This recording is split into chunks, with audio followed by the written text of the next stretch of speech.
The crowd inside the brightly lit auditorium was buzzing with anticipation.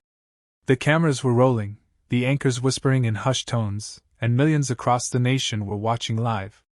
It was supposed to be just another routine panel, a discussion between leaders and voices from different sides. But no one, absolutely no one, could have predicted what was about to unfold. The moment Jill Biden leaned forward, her voice sharp, her tone commanding, everything changed.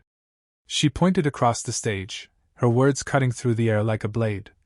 "Senator Kennedy, you are out of line. Leave this stage." The audience gasped. The moderators froze. For a moment, it felt as though time had stopped. But John Kennedy didn't move. His face remained calm, steady, and unreadable. He folded his hands in front of him and simply said nothing.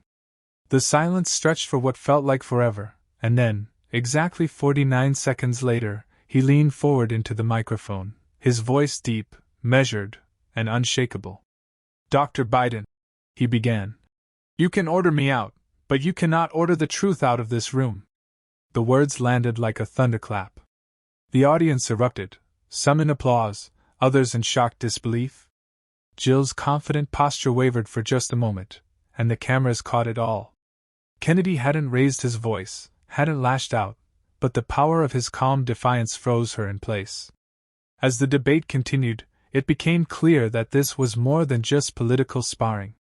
This was about dignity, courage, and standing firm when every eye is watching. Kennedy told stories of ordinary Americans struggling with rising costs, broken promises, and the weight of decisions made in rooms far from their lives. He spoke of the farmer in Louisiana who could no longer afford fertilizer, the single mother working 3 jobs to keep food on the table, and the veteran who still waited months for basic care. Every word was anchored in something real, something human.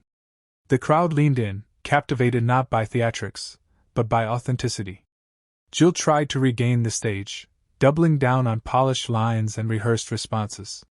But her words now sounded hollow against Kennedy's raw conviction.